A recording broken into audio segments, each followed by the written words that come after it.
Hello. Hi, everybody. Hello. Welcome to our weekly real estate chat Zoom of what's happening in Atlanta real estate. I'm Katie Shank with Keller Williams Realty, Atlanta Midtown. And my team is with me today. I've got Robby King in the plaid. He's my business partner and buyer's agent. And then we've got Jonathan Minsk with Ameris Mortgage. He's a mortgage lender. And then our special guest today is Scott Johnson with Your Move Simplified, and he can help you get ready, get your house organized and ready to sell, and then actually take you through the whole moving process, which he'll talk about today. So like every week, we like to start it off and talk about the stats of what the last week was like in Atlanta real estate. And so I'll let Robby, our stat man, talk about that. So take it away, Robby. Thank you, Katie. These are all stats for inside the perimeter. So for anybody who hasn't watched our previous calls, what we've been measuring is just the week of activity from the last call up until the present call that we're having right now. And this is all just transactions for inside the perimeter. So we had 112 sales close last week at an average sales price of a little over $452,000. Those homes spent a median amount of time on the market of 17 days. And they achieved a median sales to list price ratio of over 98%. It was 98.47% sales to list price ratio. We had another 73 homes go under contract. So 73 homes went pending. 480 new listings came to market for a grand total in the last week on active listings at 4,462. 5 other homes were listed as coming soon. And months of available inventory has changed. So we're in a new month now. Our last call was like the 26th, I guess. And now it's the 6th. So new month, new stat for months of inventory is 3.9%. Last year it was 3.8%. So it's just 1/10 of a month, whatever that is. I'm not even gonna try to do that math. Whatever 1/10 of a month is. Extra available inventory, which is not saying much. We're definitely still in the status quo that we've been in for the last several years. You know, as far as whether it's a buyer's market or a seller's market, it's still definitely a seller's market with only 3.9 months of available inventory. Those are the stats for the last week. Awesome. Thank you, Robby. Yeah. And so absolutely. I mean, 1/10 of a month, I don't know what that is. Maybe it's like a week, a week and a half. I don't even know. 3 days. Not even. It's like 3 days. 3 days. Yeah. Okay, first of all, you're canceled. Don't you? I'm like, that's really not hard math, but I can't. I know. Well, it's hard math for me, but not for Jonathan. Yeah. But the point is a few days, which doesn't make any difference. And then also the average days you talked about, like 17 days in the market. I mean, that also proves that point that the average is 17 days, but a lot of things are moving much quicker. And sometimes those 17 days are, I can tell you from an example of mine, I had a listing that went under contract within 2 or 3 days, but it wasn't changed in our MLS system for about 8 or 9 days because of the due diligence period. So even those numbers can be skewed depending on the agent changing the information on time, you know? So 17 days is quick, don't get me wrong, but really sometimes it's 3 days, 5 days, a week, you know, it's amazing how quickly things are moving.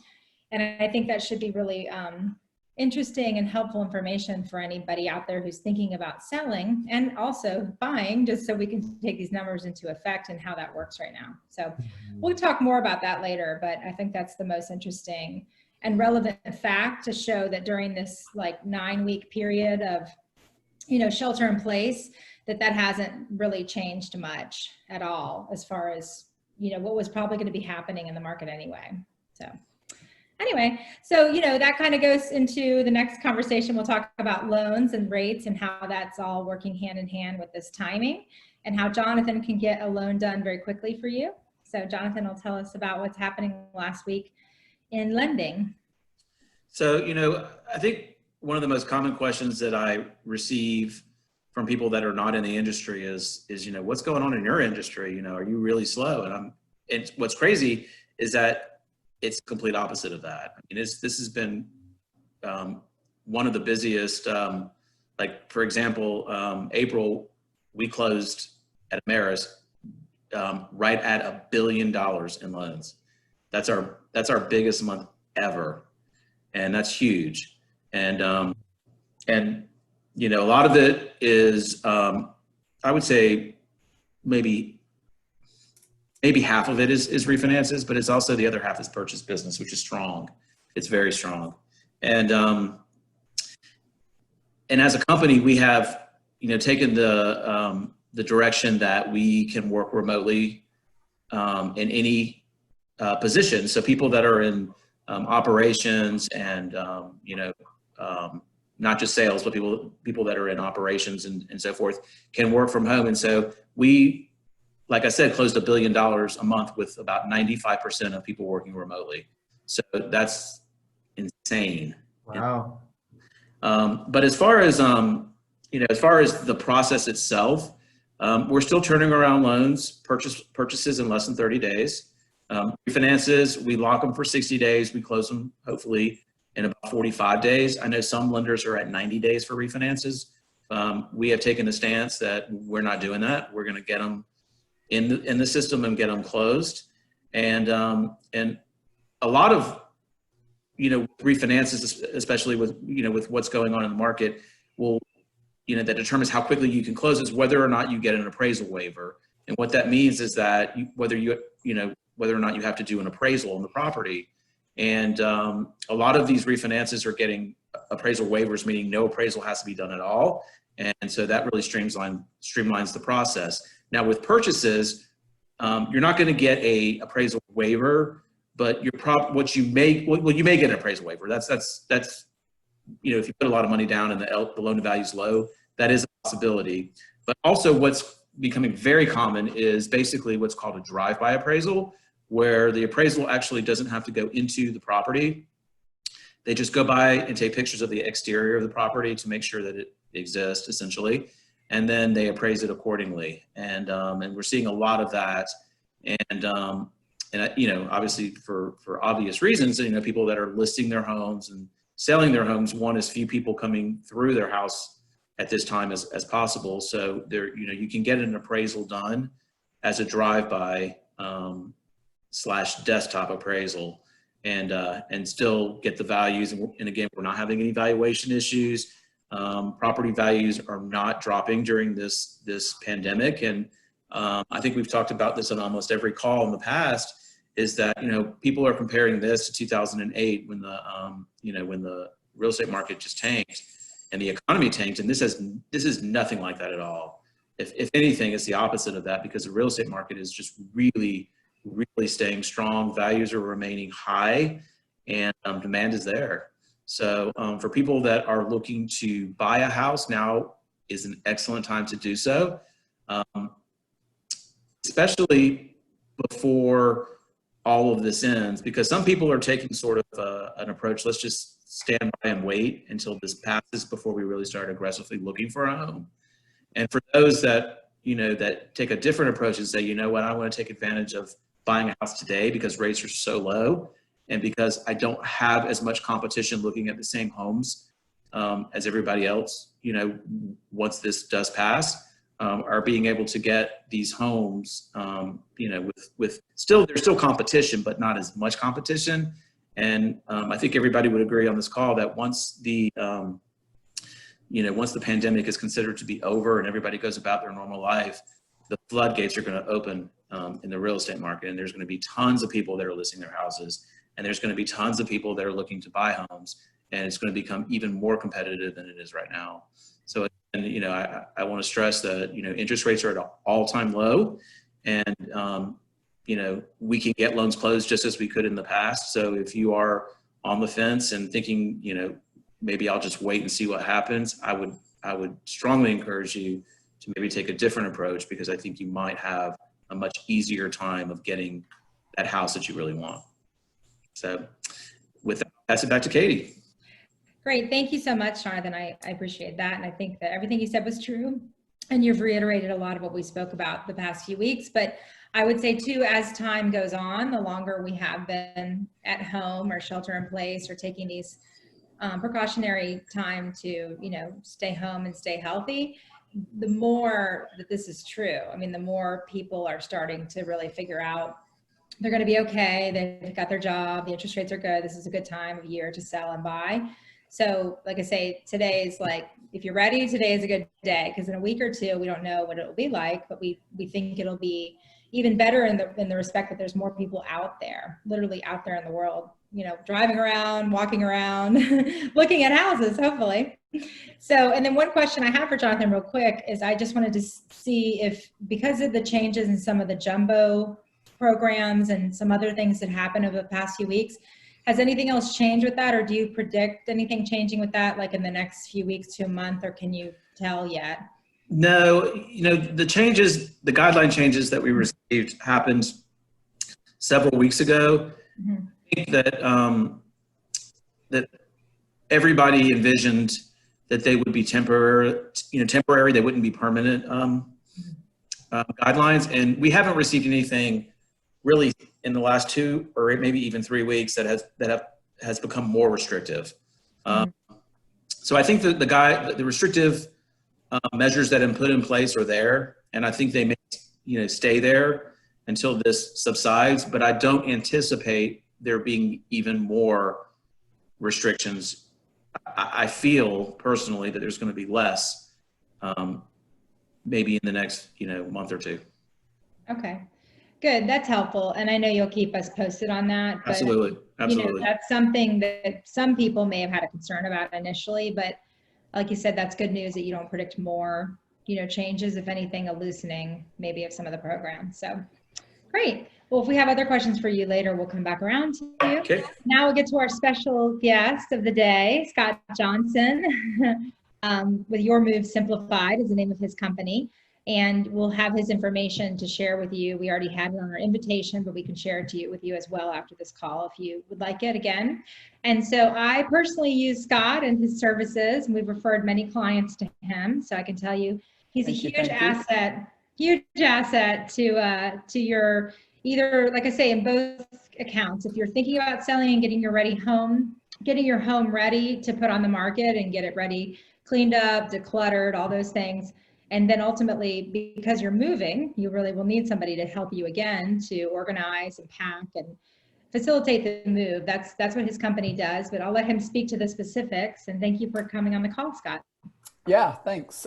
First, I'm being very vain right now, but my computer is just on the other side of a window, and it's so windy outside, like the clouds keep going past the sun. So I feel like my face has gone from white to red to purple to white to, so I don't know if that's happening for everyone else, but I mean, I'm just sitting there watching myself like, what is happening? So I apologize. I'll try harder next time to find a more consistent spot.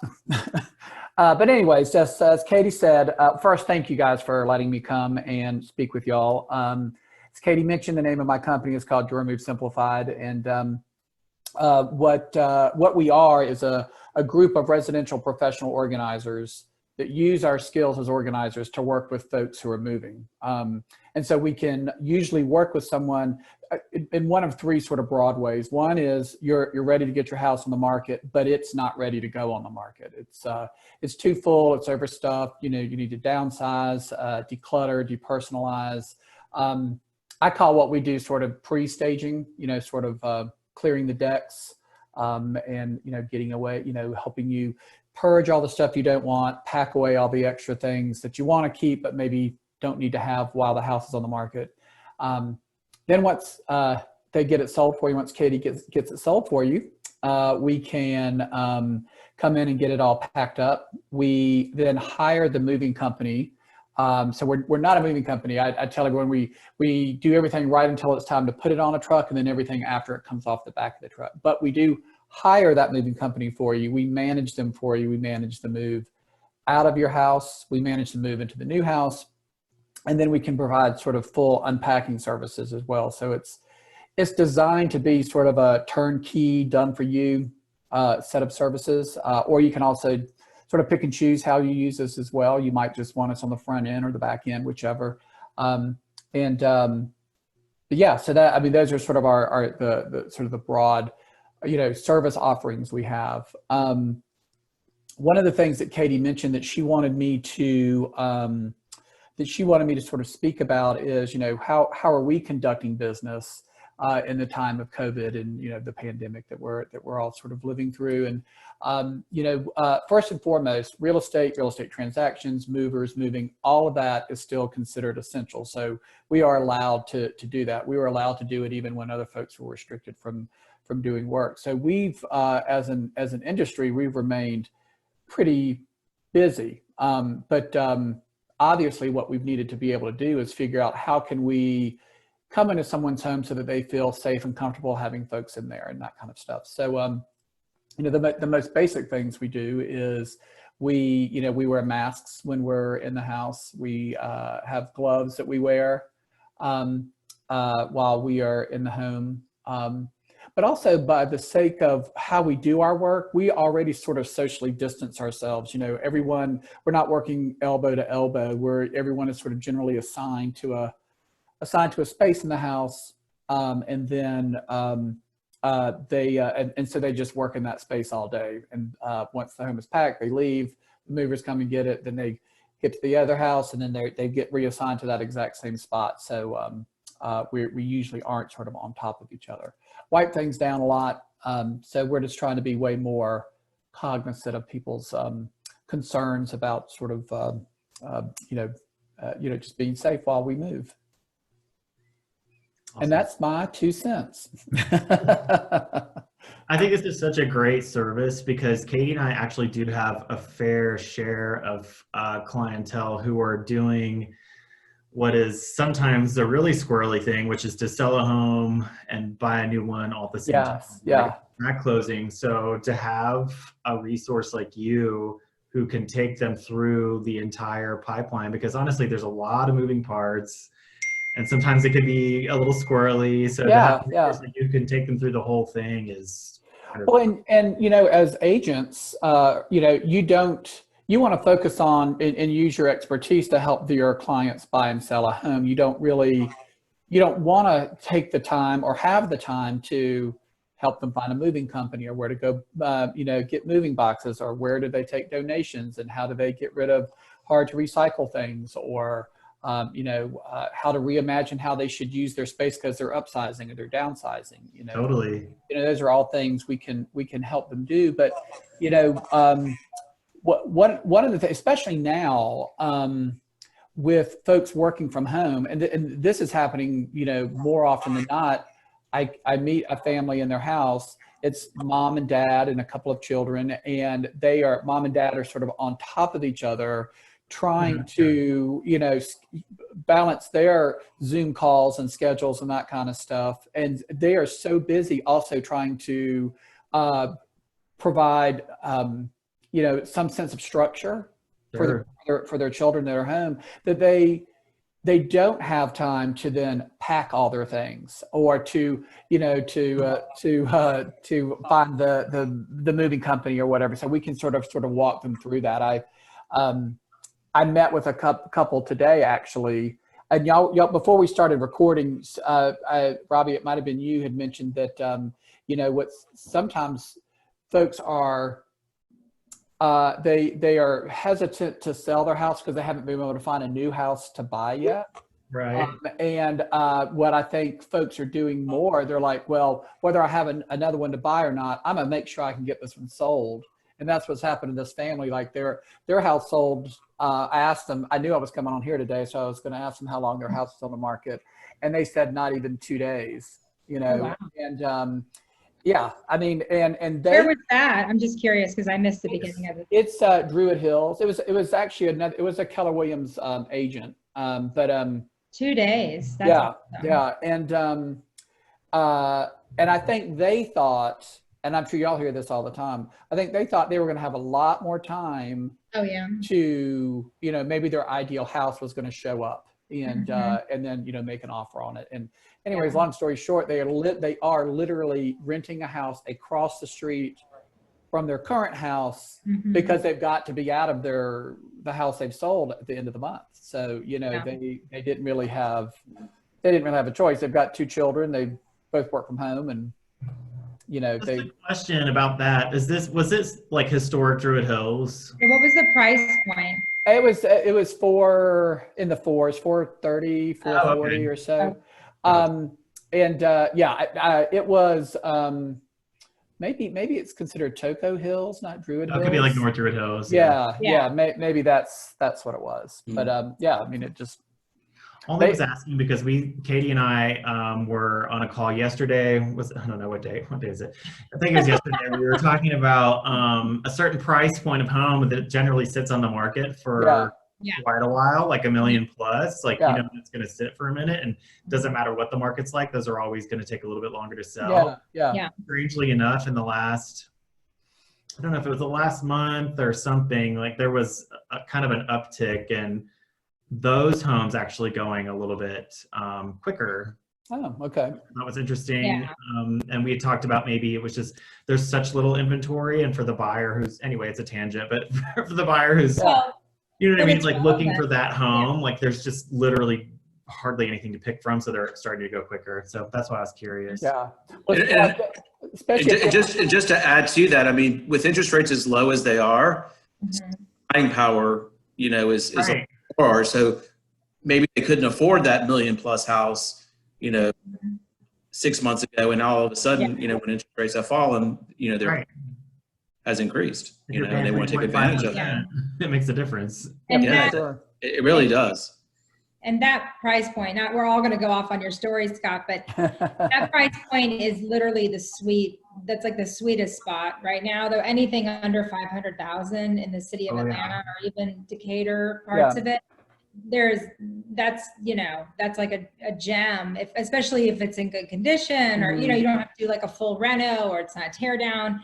There's a lot of people that want that kind of property. And even in condominiums, same thing in that price point.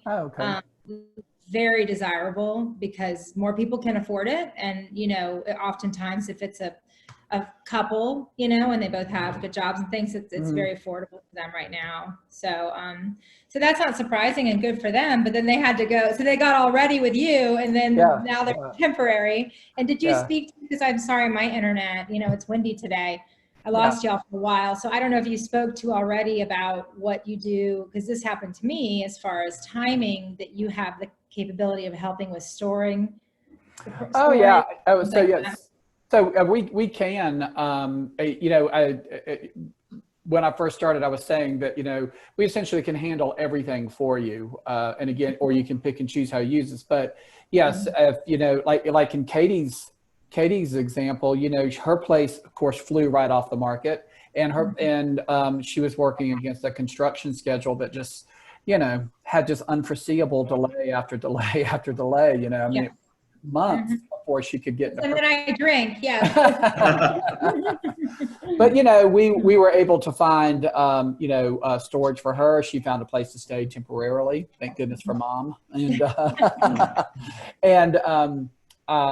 then, you know, sort of kept in touch with her along.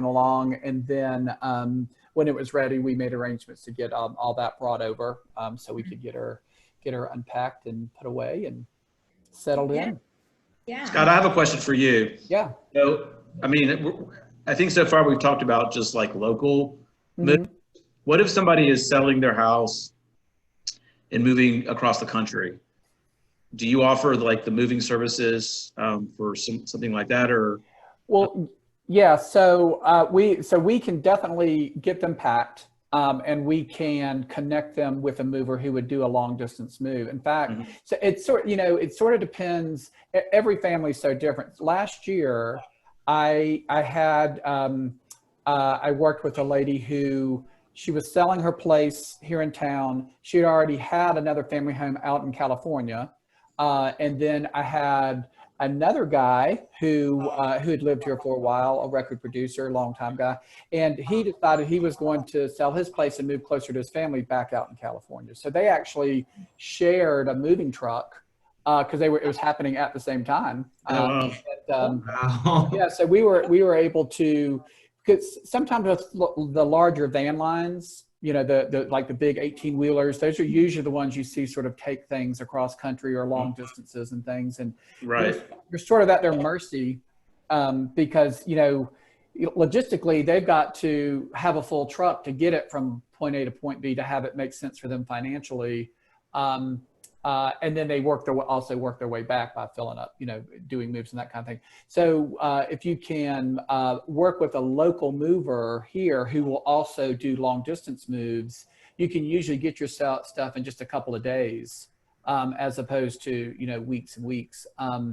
And we have been fortunate. We've had a few folks who've asked us to come and help them. We've been to Virginia, we've been to Florida, South Carolina, Chicago. I mean, we've you know, I've taken my team a few places because they just love us so much. But I am also connected. I'm part of an association called NAPO, which is the National Association of Productivity and Organizing Professionals. We're a nerdy bunch, but we're connected countrywide, and so there are other folks who do what I do in California, for example, or, you know, Washington State or something, and I can reach out to some of those colleagues who can help them, you know, with unpacking and putting away.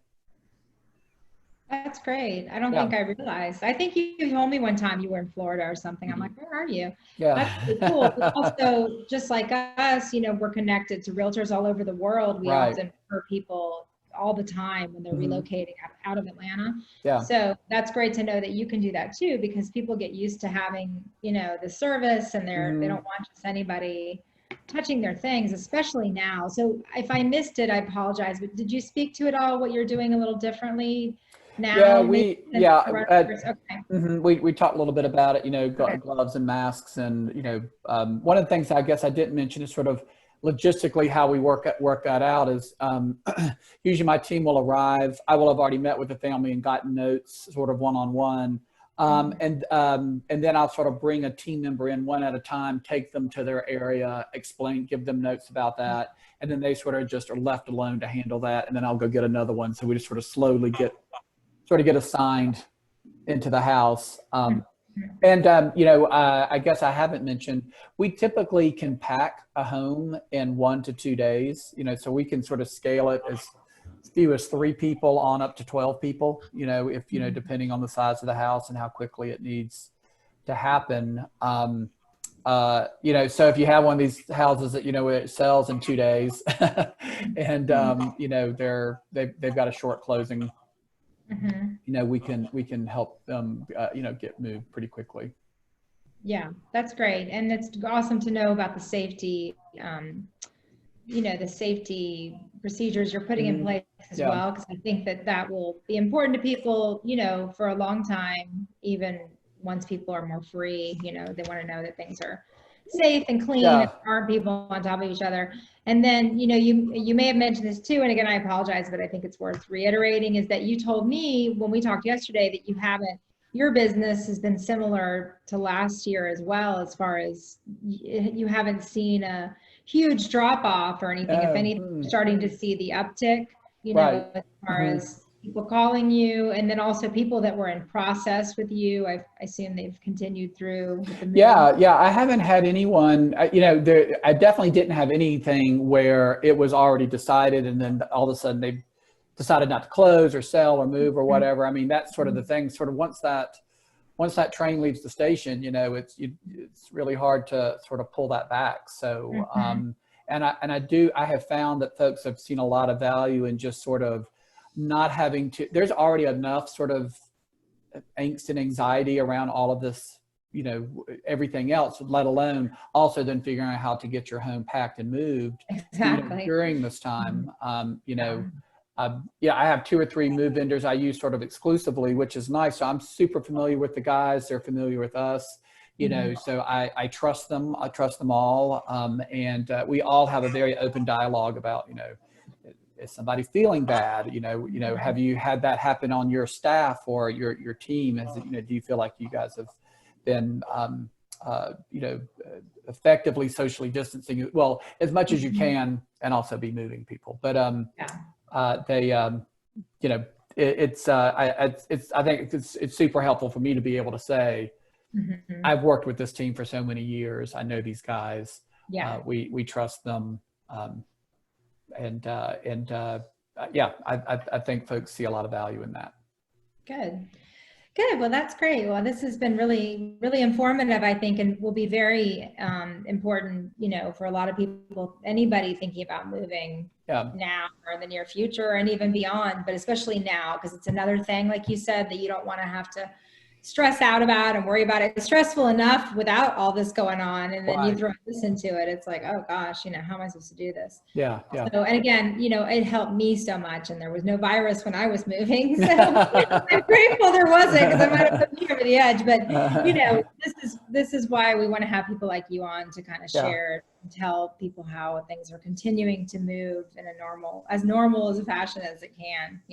Well, honestly, that's what I know that there are a lot of people at home and they need to stay at home and they need to protect themselves and their families. But when I do go out, for projects and things like that, I am just sort of amazed how, everything is still just, still moving along there. I mean, there are still people out and about. There are still people buying and selling real estate. I mean, especially at that level, I see all the same people all the time, so in some respects, a lot of that doesn't feel very different. Yeah. Good. And we hope it will only feel even better as time goes on. Right. Yes. So I haven't been able to connect Facebook Live, just the update on that, but that's okay, because we record this and we share this with all our people. Good. So before I move on to anything else, did anybody else have any other questions for Scott at this point? I know you probably asked a few when I dropped out, sorry. But the internet is back and strong, so this is the thing about technology and what we're doing now, but we're here. Yeah. So one other thing I was going to mention that was kind of a fun fact kind of thing that Robby and I got in an email earlier today or yesterday. We thought it was a cute thing to share. And honestly, I just had a call about this. I guess it was last week that a friend was messaging me about, she'd noticed a home that went on the market in their neighborhood, and just kind of opened a conversation about, oh, are you thinking about selling and buying? And she just was like, yeah, we've been in this house, for 8 weeks, myself, my husband, my baby, and we're really we need another room. Like we need more room. We gotta do something, I think. So I want to start that conversation with you. So then it was ironic. We saw this little thing that popped up, and I was just gonna, I was going to share my screen with you, but I might just read it off to you. So recently, since the stay in place, has been, again, probably about 8 or 9 weeks now, the searches for single family homes are up 40% since that time. So those are probably people who probably live in an apartment, in a condominium, in kind of a small space. And they're thinking, man, I probably would like a yard, that would be nice, right? Searches for pools have tripled. I thought that was really funny. And Robby has a pool, so he can speak to that. There's, positives and negatives sometimes about the pool. All your questions. But I can tell you that I live in, a townhome community, and I look at this pool every day, and I wish it was open because, you think about it, your home, the weather has been phenomenal here in Atlanta, and I know all over the country it's spring and people want to be outside, so people are searching for homes with pools. Yeah. Searches again. Oh, go ahead. No, so we're going to be quarantined up in that pool. Oh, totally. That sounds great to me. Yeah. So then, searches for outdoor space have doubled since this time. So again, that's back to kind of the single family home or outdoor space. But even, us, we have some listings, they're townhome listings that happen to have little backyards, which is a rarity, right now. And the showings the uptick of showings has happened in the past few weeks here. And almost every person I talk to that's going to show it or see it, it definitely mentions the yard and whether they have a dog or not. They love the idea of having that outdoor space because it's rare in a townhome community. And it's certainly very rare in a condominium. It's like an apartment. You're just kind of stuck indoors, and you may have some outdoor space outside your community, but it's a little different when you could just open your back door and walk outside, in your PJs even. And then the minimum square footage required is up 6% in searches since the stay in place. So again, that's kind of back to my friend's story. You know, their space is good, but they need just a little bit more. You know, they're like, the husband's working from home, the wife's working from home, they got a 2-year-old, they have a big dog, you know, they have a little yard, but it's really coming out right now. Like, are you happy in your space? Is this really the right space for you and your family? And if it's not, this is a great time to reach out to us to talk about what options are out there. Because again, if you're already a homeowner, which this particular person is, and she lives in a great neighborhood where things are moving very quickly, kind of like Scott's story, and then they want to stay in that neighborhood, there's other homes coming on the market, you know, it's actually a good opportunity to take advantage of that right now. And then in all different situations, you know, there might be people living in condominiums and apartments, and Robby's definitely working some right now with some renters in that situation. You know, they're wanting more space too. They want a yard, they want a garage, you know, they want something. They got to get out of these 4 walls, you know. Yeah. Think if you're in a 1-bedroom with your partner or something, you might just be going a little crazy right now. But regardless, even in regular times, it's wonderful to have those things, and they're all benefits, you know, to your property as far as investment goes. So when you buy a home that has a yard or garage or, you know, some of these outdoor spaces, it's always going to be a positive regardless of what's going on in the market. So I thought that those stats were really interesting because they're, of course, I don't know if anybody's really measured those so specifically in the past, but right now they're noticing the uptick of like those specific searches. And the pool I thought was really great because everyone I know with a pool, Robby included, it'll probably start to be more apparent as it gets warmer. All those people are flexing that right now. They're laying out there, they're looking at it, they're like talking about, you know, they have a grill out there. Even if you're not getting in the water, you know, it seems like a peaceful place to go and sit and just put your toes in, you know, or eat your hot dog, your hamburger, and also for socializing. If you wouldn't have, you know, somebody over, there's 6 feet there. You can hang out, right? From one chair to the next. Yeah. I know Jonathan would love a pool. Yes. He loves a pool. I love a pool. So I have something to add to that. So I think with all these companies that have allowed their employees to work remotely, these companies have not done so in the past, and they realized out of necessity that they need to protect the safety of their employees, and they're seeing the productivity of their employees remain the same or maybe even increase because they're not in the car 2 hours a day. I think that when this is all over, said and done, that a lot of these employers, especially the bigger employers, are going to allow their employees to work remotely maybe 100% of the time or at least part-time.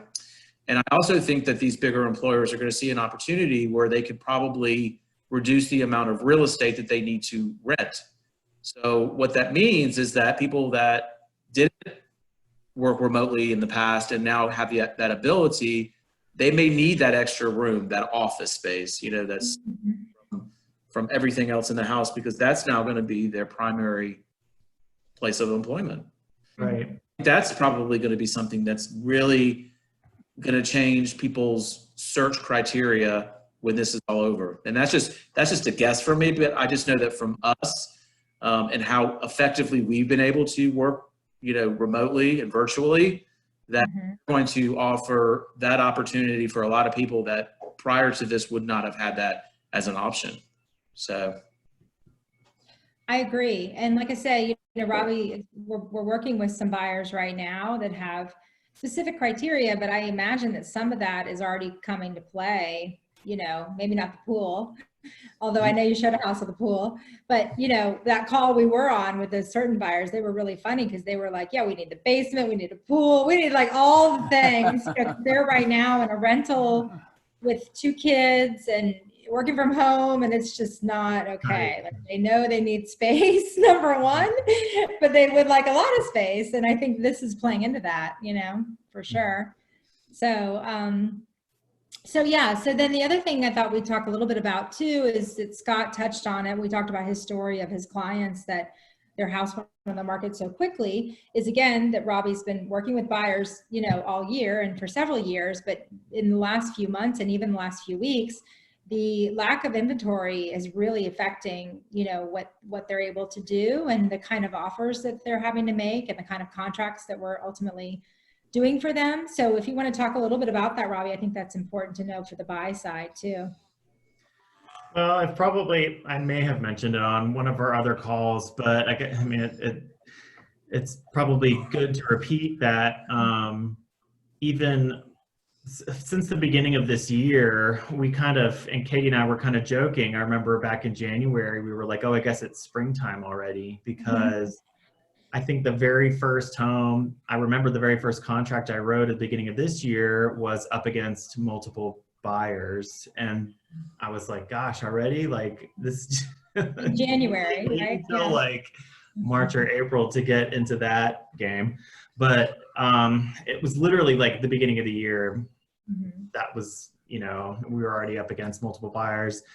And I'm seeing that continue and, you know, through the last several transactions. And then the one I got under contract in the last couple of days was a multiple buyer scenario, multiple offer scenario. So I think that, you know, when you're looking at the stats that we pull every week and you're like, okay, median days on the market is 17, median sales to list price ratio is 98%.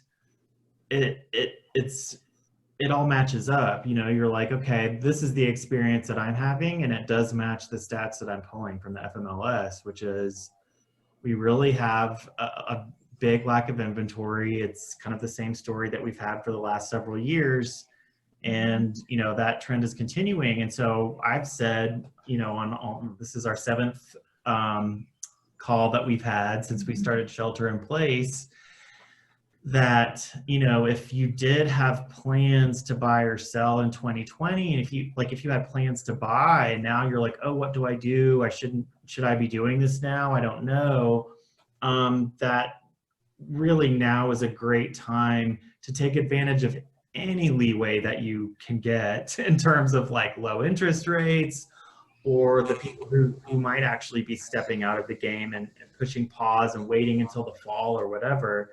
You know, doesn't it make sense that you're still up against a lot of other buyers and just not enough inventory? So I don't know, it makes sense to go ahead and do it now. And even if you're up against 2 other buyers instead of 6, literally, or 11, you know, I remember there was a deal last year where I had to beat out 11 other offers. That's the real story.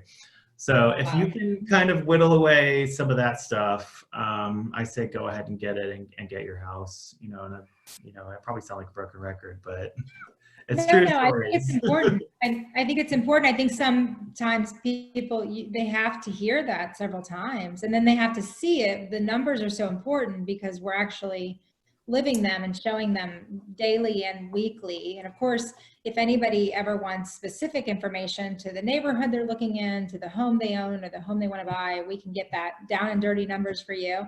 And another example that I think it is, and we talked about a sweet spot price point of like that 400 in town, 400 to 500. We have another active buyer searching right now, and their search is to probably about 800, maybe 850. If we push it a little bit. And it's amazing just watching, we haven't found the right home for them yet, but watching that price point, there's been many homes that have come up that we thought could be a possible match, and for whatever reason they're not, but then we see that they've gone under contract. So yeah, they're moving. They're moving. I mean, it doesn't mean like just because it's that 400 is a sweet spot. We're selling homes that are 250,000 and then $1 million, literally everything in between. They're all moving because there's all different people always looking. And that's the beauty of the city of Atlanta and the surrounding areas, is that we have a big range of homes out there. But bottom line is, across the board, the inventory is pretty low. But, you know, if there are more people that can afford, you know, a certain number, then there's even more competition. But don't think you're safe just because you're looking at $1 million, because there's maybe only a few homes for $1 million, and there's many more than a few people that want them. And Right. like I say, that's only going to grow. I'm just curious, Jonathan, back to you. What's the last rate you locked in? Did you lock somebody today or? Refinances are probably 3 and an 8, 3 and a quarter. Okay. I quoted somebody today that was putting I want to say they were putting 20% down, but it was 2.99. Really? That's the lowest I've quoted anybody at, is 2.9 for a 30-year fixed. Yeah. Wow. I mean, that's even better than last week. That's insane. Every time you tell me these numbers, I'm like, Yeah. wow. Yeah. And like, If you want to buy another house, I always think, well, I should be buying another house. It's like, and that's amazing value, And what's interesting is that some people that are in a 30-year fix, and if they decide they want to finance it to a 15, if they were in, if they bought their house a year and a half ago and they're in the, high fours and they to, mid twos on a 15-year fix, I mean, there really isn't that much difference in their payment, and they're not, 12, 13 years off their mortgage. So it's, and the thing that's funny is it's like people in general always are like, can I get better? Now's the time to lock. Is it going to even go lower? And is it going to get better? And there comes a time when you're locking in an interest rate at 2 and something %. Happy. It's not gonna get better. Yeah, just be happy. And if it drops an 1/8 of a %, be really happy. I would be dancing in the streets, like happy. Like that's incredible. And it also speaks, not to interrupt you, but there's a whole nother chart that Robby did, an awesome video that we've shared in our social media, and we can send to people directly about, again, why it's such a great time to buy, and talking about like values and the amount of equity that people have in their homes, versus 2008 or other years, and home equity lines. There was a lot of great information there, but that's the prime example. So even if you buy the home or you refi in a 15-year mortgage, like the equity is there and it's not going to change. It's only going to get better. So when you decide to sell that home and buy your beach dream home, like you've got that much more money in the bank. It's amazing. Like absolutely. That's what people need to really understand, is the amount of money that it means. It's a forced savings in some respect, right? And it's like when you're ready to cash it out, or to maybe have no mortgage, live there forever, either way, make an investment property. It's so huge. I think people just don't get that part of it sometimes, Yeah, I had a recent referral this week. It's somebody who used to live in Atlanta. They moved to Houston for work, and now they're getting transferred back to Atlanta. And so they bought a house in Houston, and what they did is they bought in, what would be considered the in-town Houston area. I don't know what that is, but they bought a 2-1 bungalow and then turned it into a 3-2. Basically doubled their investment. So to come back now to Atlanta, and they know their house is going to sell in a matter of days there in Houston, because that's what people want in the area they want to live in, because the market there is as hot as it is here. So they're their house next week, and they know it'll go under contract in a matter of days, and they're going to walk away with with a huge down payment to put on a house here, that they never would have been able to afford otherwise. So great interest rate, nonetheless. At a great interest rate. Yeah. That's awesome.